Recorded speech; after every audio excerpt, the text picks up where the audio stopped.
Hello, so আমরা অনেকগুলো view পয়েন্টের পরে আমরা আমাদের তিনচুলের হোমস্টেতে এসেছি। অসাধারণ একটা হোমস্টে, অসাধারণ, জাস্ট কোনো কথা হবে না।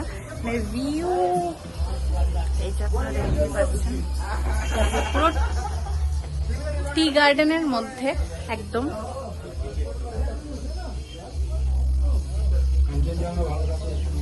আর যদি আমাদের লাক ফেভার করে জানি না, তাহলে যদি কাঞ্চনজঙ্ঘা এখান থেকে দেখা যায়, এবার জানি না দেখতে পাবো কিনা,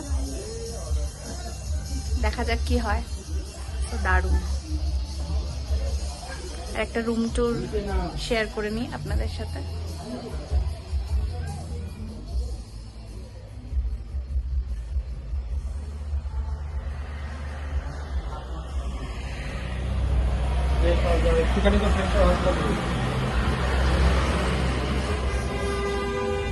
বাই। আমরা এখন তিনচুলের হোমস্টে থেকে, হালকা হালকা বৃষ্টিও আছে, আবার রোদ উঠেছে, খুব অপরূপ দৃশ্য আপনারা দেখতে পাচ্ছেন। তো এই যে এটা হলো আমাদের প্যারাডাইস পিক, আমাদের হোমস্টে। আজকের জন্য আমরা এখানেই থাকবো, তিনচুলের হোমস্টে। সো দারুণ, পুরো চা বাগানের মধ্যে, মানে জাস্ট দারুণ একদম, ভিউ অসাধারণ। আর ওই যে ওপরে ওইটা হলো আমাদের রুম, ব্যালকনি থেকে একটা অসাধারণ ভিউ পাচ্ছি, খুবই সুন্দর, খুব। এই যে রাস্তা নিচের দিকে চলে গেল, এটা উপরের দিকে উঠে গেল, দারুণ, খুব সুন্দর একটা হোমস্টে। সো যদি কেউ তিনচুলেতে আসার কোনো প্ল্যান থাকে, তাহলে আমি সাজেস্ট করব আপনারা মানে কোনো রকম কোনো সেকেন্ড থট না রেখে এই হোমস্টেটা বুক করতে পারেন। যদিও আমরা এসেছি ট্যুর কিংডমের থেকে, অসাধারণ। এখন আমরা লামাহাটা পাইন ফরেস্টে এসেছি, বড় বড় পাইন গাছ।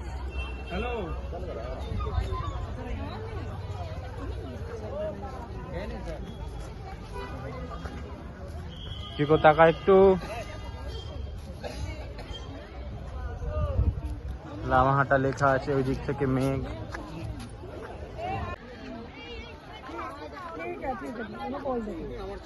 অনেক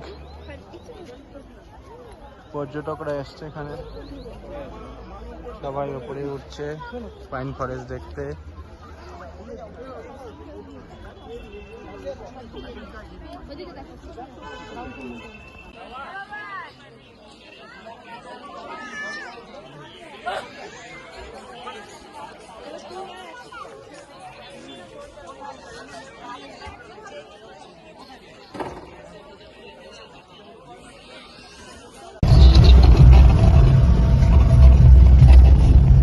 আমরা এখন সেটার দিকে যাচ্ছি।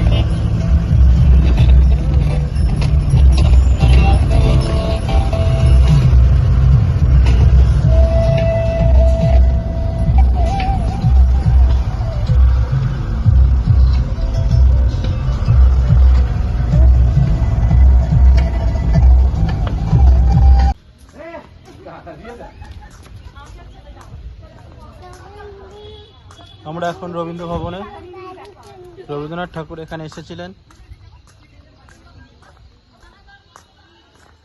এটা মিউজিয়াম।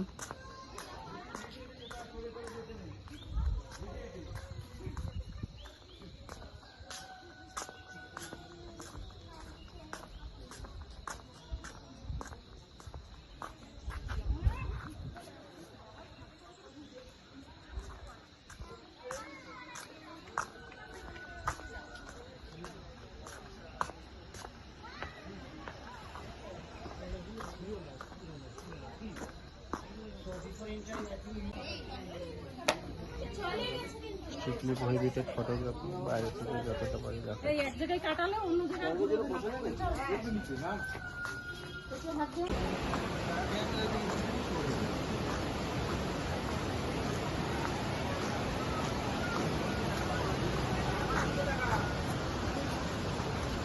ব্রিজটার নাম কি জানো বলো? যোগীঘাট ব্রিজে আছি আমরা।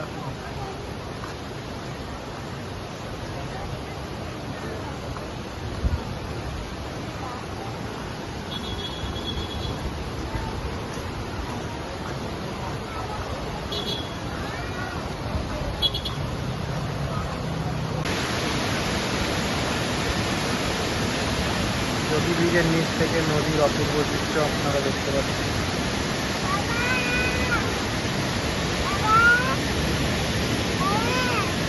উপর হাতটা ধরো। যোগীঘাট ব্রিজের নিচ থেকে নদী অপরূপভাবে বয়ে চলেছে, স্রোতস্বিনী নদী। খুব সুন্দর ভিউ, আপনাদের ভালো লাগবে। আমার দিকে তাকায় এবার। জিকো এখানে নদীতে পা দিয়ে জলকেলি করছেন, মজা করছেন, ওরও খুব ভালো লাগছে। এটা আমাদের হোমস্টে। হোমস্টের পাশেই একটা চা বাগান।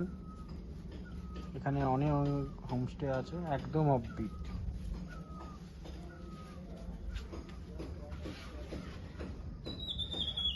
শিটংয়ে মেঘ আর চা বাগান সব নিয়ে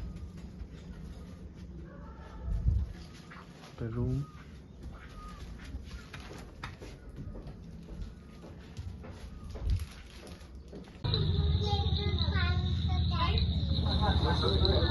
আমরা রাতে শিটকের হোমস্টে থেকে পাহাড়ের অপরূপ দৃশ্য দেখতে পাচ্ছি এবং হোমস্টে ও পার্শ্ববর্তী হোমস্টেগুলোও সুন্দর লাগছে।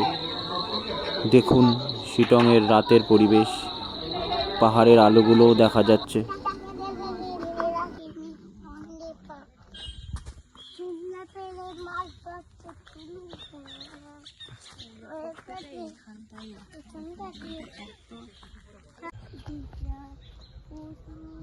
আমরা এখন নামথিং পোখরিতে আছি। কুয়াশার জন্য ভালো মতো দেখাই যাচ্ছে না, কিন্তু অন্যরকম অনুভূতি।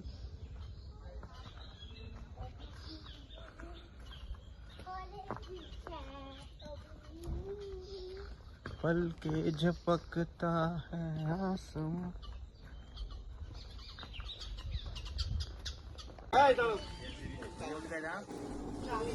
এই নামথিম প্রকৃতিতে একটা বড় হনুমানজির মূর্তি আছে, সেখানে সবাই এসে দাঁড়ায়, প্রার্থনা করে, ছবি তোলে। দেখুন সেটা। ভালো জিনিস মনে করে দিয়েছি। আমার ছেলে তো আমার উপর দিয়ে যাচ্ছে, দায়িত্বশীল। আমরা এখন অবলদারা ভিউ পয়েন্টে এসেছি।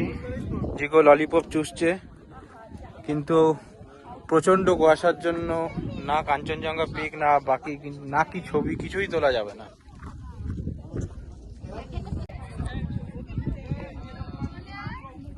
জায়গাটা মেনটেন করে রেখেছে।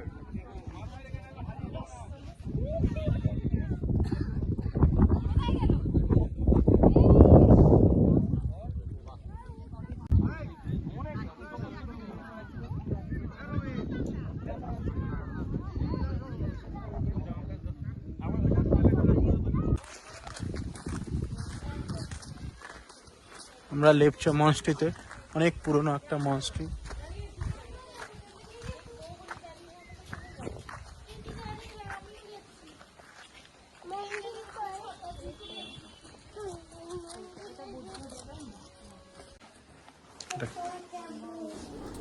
এখানে একটা প্রাচীন বৌদ্ধ মঠে আছে এবং সেখানে একটা প্রাচীন বৌদ্ধ মূর্তি আছে। এটা অন্যরকম একটা প্রাচীন মাটির তৈরি মনেস্ট্রিতে। আমরা আস্তে আস্তে শিটংয়ের আই লাভ লেখা শিটংয়ের জায়গাটায় যাচ্ছি, পাহাড়ের বাঁকানো পথ ধরে। দেখুন সেটা। এটাই সেই আই লাভ শিটং।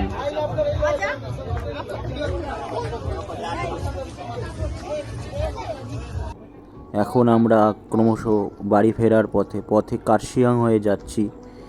এখানে যে কার্শিয়াংয়ের বিখ্যাত চিমনি পার্ক, সেখানে আমরা একটু সময় কাটাচ্ছি পাহাড় থেকে নামার সময়। দেখুন সেই চিমনি গার্ডেনের ভিউ। এটি সেই ব্রিটিশ আমলের চিমনি। দেখুন চিমনি, একটা ঐতিহ্যশালী চিমনি। এবং তার সাথে সাথে ফেরার পথে এখানেও একটি হনুমান ভিউ পয়েন্ট আছে, এখানেও একটি বড় বজরংবলীর মূর্তি আছে। অপরূপ বাঁকানো রাস্তা পথে আমরা ধীরে ধীরে নামছি। I love Kurseong. আশা করি আমাদের পর্ব ভালো লাগবে। প্লিজ সাবস্ক্রাইব করবেন, লাইক করবেন।